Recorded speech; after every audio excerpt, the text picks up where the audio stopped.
বাংলাদেশের জনগণ আর চাঁদাবাজি দেখতে চায় না। হয়রানিমূলক কোনো মিথ্যা মামলা হবে, এটা আমরা দেখতে চাই না। আমরা চাই মানুষের শান্তি, মানুষের কল্যাণ, মানুষের মুক্তি। নির্বিঘ্নে মানুষ ঘুরবে, হাঁটবে, চলবে।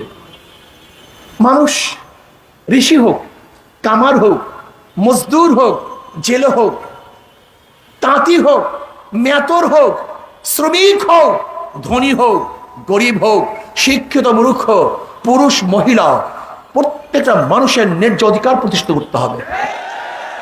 নাহমাদু ওয়া নুসাল্লি আলা রাসূলিহিল কারীম, আম্মা বাদ। আউযু বিল্লাহি মিনাশ শাইতানির রাজীম, বিসমিল্লাহির রহমানির রহিম। ওয়া তিলকাল আইয়ামু নুদাবিলুহা বাইনান নাস। সবাই বলেন সাল্লাল্লাহু আলাইহি ওয়াসাল্লাম। ইসলামী আন্দোলন বাংলাদেশ মাধবদী থানা শাখা কর্তৃক আয়োজিত আজকে সমাবেশের সম্মানিত সভাপতি, জাতির শ্রেষ্ঠ সন্তান, শ্রদ্ধাভাজন ওলামায়ে কেরাম এবং সর্বস্তরের জনগণ ভাইয়ের আমার, আল্লাহ পাকের শুকর যে মাওলায়ে কারীম আপনাকে আমাকে চতুর্থবার স্বাধীনতার স্বাদ গ্রহণ করার তৌফিক দান করছেন। আসলে আমাদের এই দেশ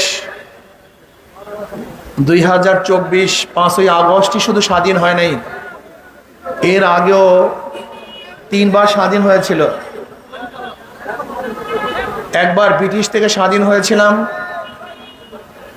আবার ভারত থেকে পাকিস্তান নামীয় দেশ পাওয়ার মধ্যে স্বাধীন হয়েছিলাম, আবার পাকিস্তান থেকে বাংলাদেশ নামীয় এক স্বাধীন বাংলাদেশে আমরা স্বাধীন হয়েছিলাম।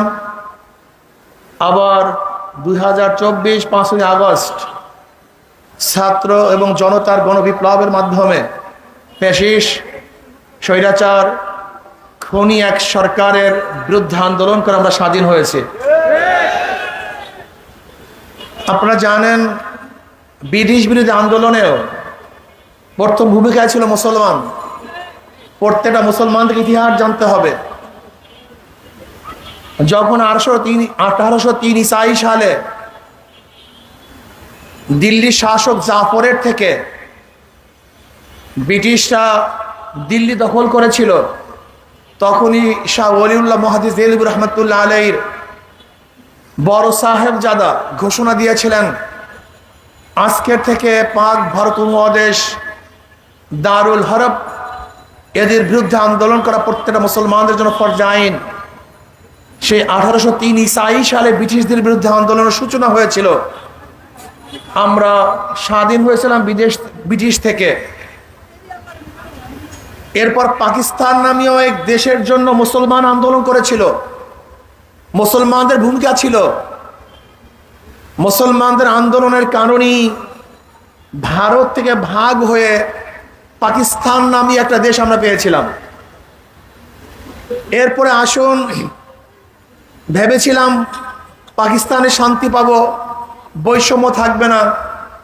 পশ্চিমারা আবার যখন পশ্চিমারা যখন পূর্ব পাকিস্তানের বিরুদ্ধে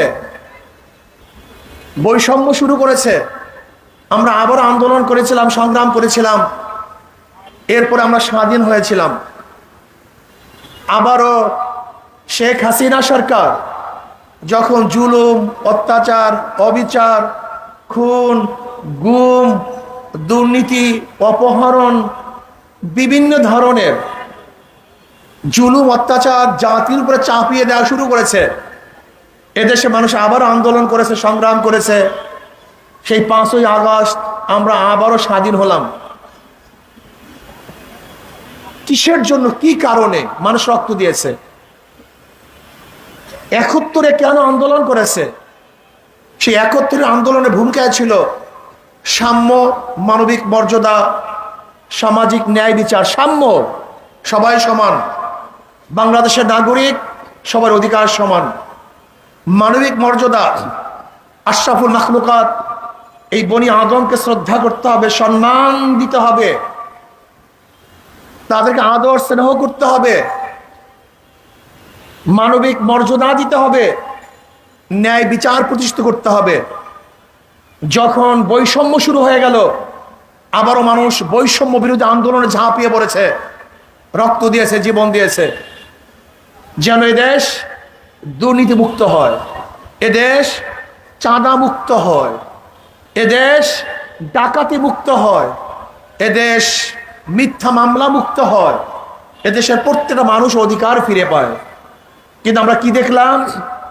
5ই আগস্টের পরে যেই কারণে মানুষ জীবন দিয়েছে, রক্ত দিয়েছে, সেই জুলুম অত্যাচার আবারও শুরু হয়ে গেছে। সেই অত্যাচার আবারও শুরু। জ্বালাও পোড়াও, দখলদারি, চাঁদাবাজি, মিথ্যা মামলা।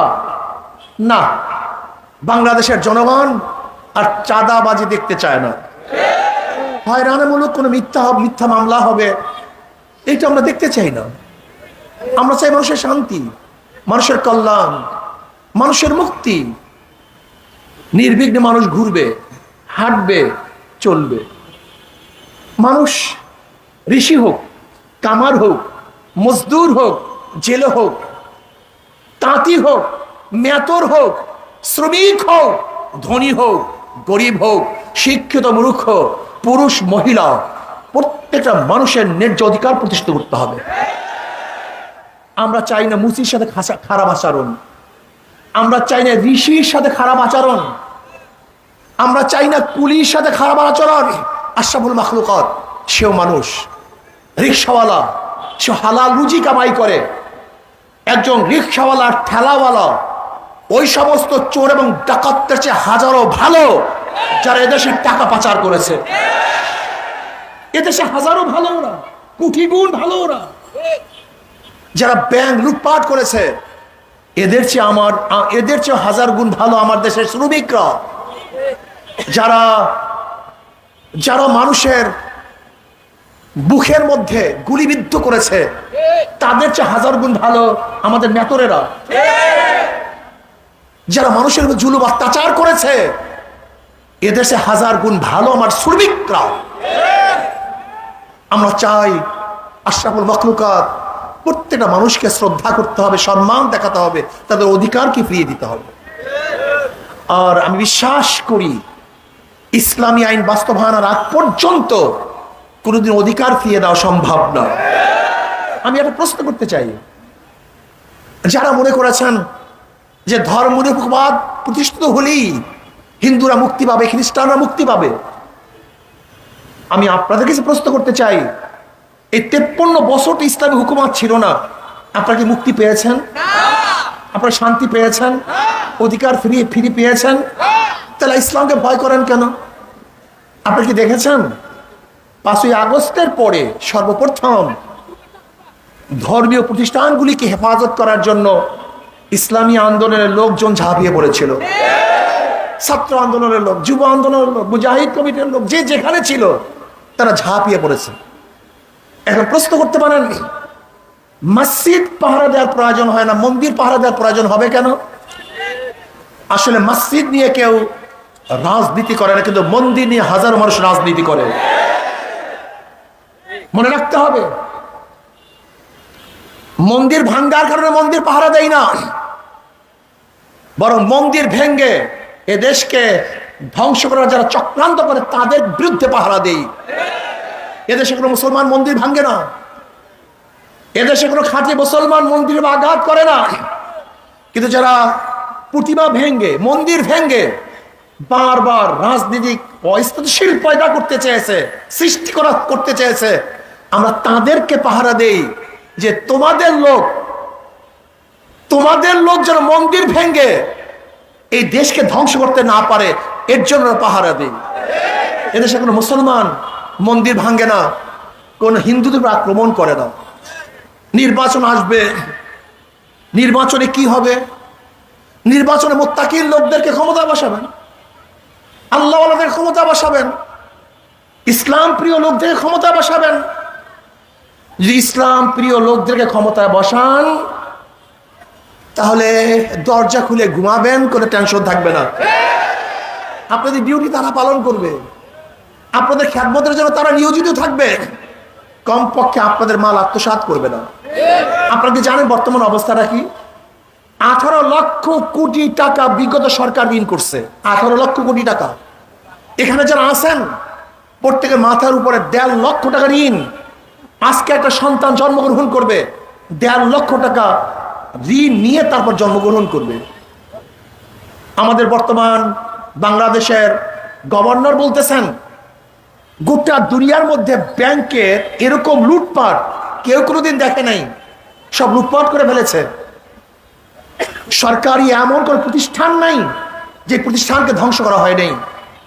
আশ্চর্য হয়ে যায়, আজকে সরকার পরিবর্তন হওয়ার সাথে সাথে সর্বোচ্চ বিদ্যাপীঠ ইউনিভার্সিটির ভিসি ভাইস চ্যান্সেলর কেন পরিবর্তন হবে, প্রফেসররা কেন পরিবর্তন হবে? আজকে গণ অভ্যুত্থানের পরে সুপ্রিম কোর্টে পুরা প্যানেল কেন পরিবর্তন হবে? আপনি কি দেখেছেন যেখানে সর্বোচ্চ বিদ্যাপীঠ এবং সর্বোচ্চ বিচারালয়, সেখানেও নিরপেক্ষতা তারা রক্ষা করতে পারে নাই, বজায় রাখতে পারে নাই। আশ্চর্য হয়ে যায় আমরা, এই দেশটা কোথায় চলে গেছে। আসুন আমরা সম্মিলিতভাবে ঐক্যবদ্ধ হয়ে আমরা আগামী সরকার করব ইসলামী সরকার, আগামী রাষ্ট্র করব ইসলামী রাষ্ট্র, যেখানে থাকবে না কোনো ভেদাভেদ, যেখানে মুসলিম, হিন্দু, বৌদ্ধ, খ্রিস্টান, ঋষি, চামার, কুলি, মজদুর ঐক্যবদ্ধ হয়ে প্রত্যেকের ন্যায্য অধিকার প্রতিষ্ঠিত করব। এরকম একটা দেশ আমরা চাই। খাস করে আহলে হক ওলামায়ে কেরামকে বলবো, আহলে দেওবন্দের অনুসরণ করুন।